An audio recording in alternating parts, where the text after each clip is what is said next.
வணக்கம். வாங்க இன்னைக்கு நம்ம ரோஜஸ் கலரி சேனல்ல பெஸ்ட் நூடுல்ஸ் எல்லாருக்கும் ரொம்பவே ஃபேவரட்டான நூடுல்ஸ் இந்த மாதிரி ஒரு டைம் செஞ்சு கொடுத்தீங்கன்னா இதே மாதிரி செய்ய சொல்லி கேட்பாங்க. நம்ம நிறைய வெஜிடபிள் சேர்த்து செய்யறதுனால ரொம்பவே ஆரோக்கியமானது, வீட்லயே செய்யறதுனால ரொம்ப ஹைஜீனிக்காவும் இருக்கும். வாங்க வீடியோக்குள்ள போகலாம். இன்னைக்கு நம்ம நூடுல்ஸ்க்கு வெங்காயம், தக்காளி, கொடை மிளகா, கேரட் 4 தான் இருக்குதுன்னுட்டு அதனால 4 மட்டும் தான் சேர்த்துக்கிறேன். உங்ககிட்ட பச்சை பட்டாணி வேற எந்த காய் வேணாலும் நீங்க அதை சேர்த்து செஞ்சுக்கலாம். இப்போ நூடுல்ஸ் செய்ய இந்த நூடுல்ஸை வேக வச்சு எடுத்துக்கலாம். கடாயில் தண்ணி சேர்த்துக்கிறேன்.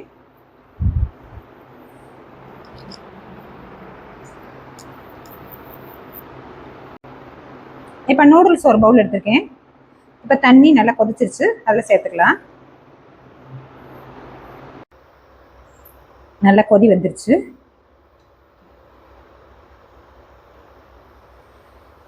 இது லைட்டாக நல்லா எல்லா பக்கமும் வேகிற மாதிரி இது பண்ணி விட்டுக்கலாம்.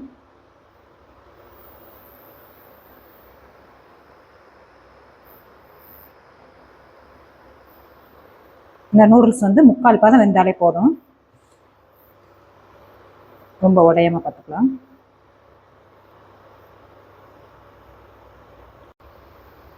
இப்போ நல்லா 3/4 பதத்துக்கு நூடுல்ஸ் வந்துருச்சு.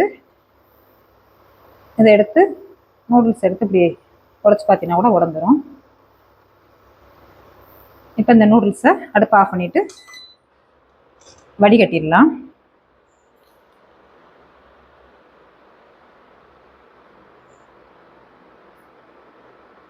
நூடுல்ஸ் நல்லா தண்ணியெல்லாம் வடித்து ஒரு அகலமான தட்டில் ஆற வச்சு எடுத்துருக்கு. உதிரி உதிரியாக இருக்குது. இப்போ நூடுல்ஸ் செய்ய அடுப்பு ஆன் பண்ணி கடாயில் எண்ணெய் சேர்த்துக்கலாம். இப்போ அடுத்ததான் கடாயில் எண்ணெய் சேர்த்து எல்லாத்தையும் ஃப்ரை பண்ணிக்கலாம். கொஞ்சமாக எண்ணெய் சேர்த்துக்கலாம். இஞ்சியை கொஞ்சம் ஸ்லைஸ் பண்ணி நறுக்கி வச்சுருக்கேன், எண்ணெயில் சேர்த்துக்கலாம். அடுத்ததாக பூண்டி ஸ்லைஸ் பண்ணியிருக்கு. கொஞ்சம் நல்லா க்ரன்ச்சியாக வர வரைக்கும், பச்சை வாசனை போகிற வரைக்கும் வறுத்துக்கலாம். ஏன்னா அந்த நூடுல்ஸ் சாப்பிடும்போது இதெல்லாம் வாயில் கடிக்கும்போது டேஸ்ட் நல்லாயிருக்கும்.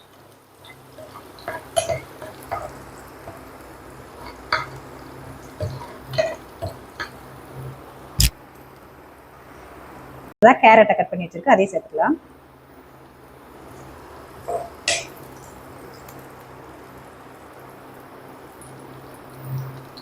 அடுத்ததா கொடை மிளகா,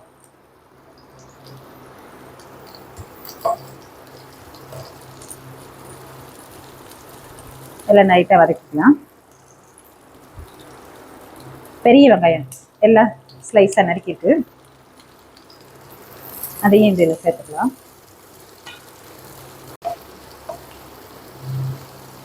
ஏன்னா நூடுல்ஸ்க்கு ரொம்ப வேகக்கூடாது, காய் கொஞ்சம் நல்லா கிரன்ச்சியாக இருக்கணும்.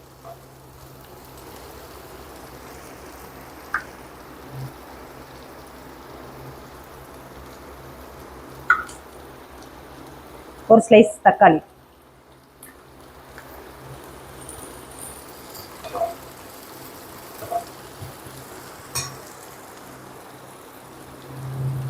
முட்டைக்கோஸ் கொஞ்சம்,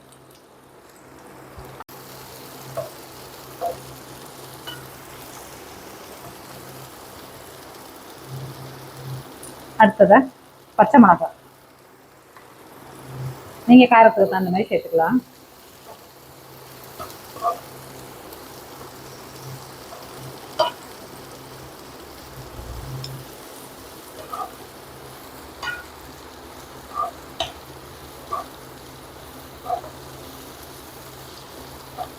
இப்போ உப்பு சேர்த்துக்கலாம்.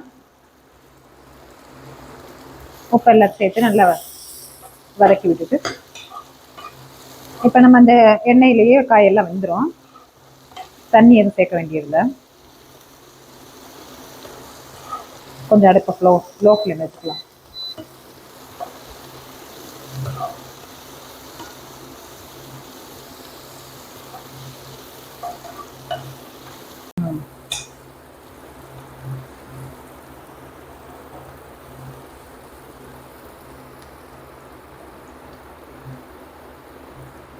இப்போ காய் நல்லா வதங்கிருச்சு, பச்சை வாசனை எல்லாம் போயிடுச்சு. இப்போ நூடுல்ஸை சேர்த்துக்கலாம்.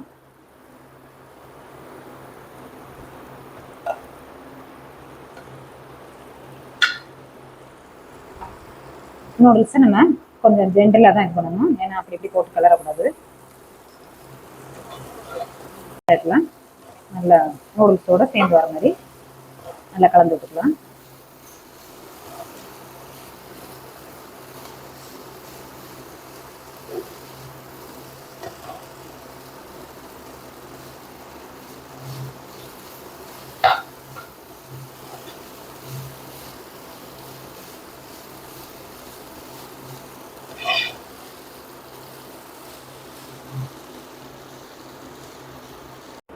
கொஞ்சமா பெப்பர் சேர்த்துக்கலாம், ஏன்னா நம்ம வந்து மிளகாத்தூள்ல எதுவும் காரம் சேர்க்கல, பெப்பர் மட்டும் சேர்த்துருக்கேன். கடைசியா கொத்தமல்லி தலையை கட் பண்ணி வச்சிருக்கேன், அதையும் சேர்த்துக்கலாம்.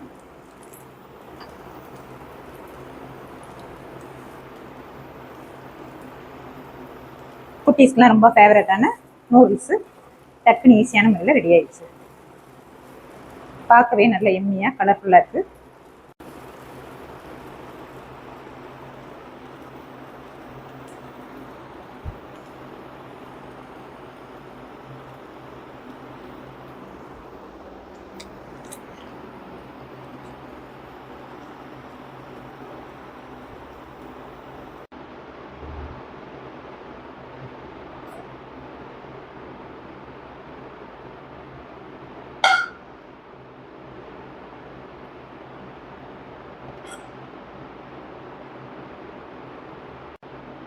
நல்லா அட்டகாசமாக நூடுல்ஸ் நல்லா பொழுன்னு தனித்தனியாக வந்திருக்கு. கரெக்டாக நம்ம 3/4 பவுத்துக்கு எடுத்தோம்னா சரியாக வந்துடும்.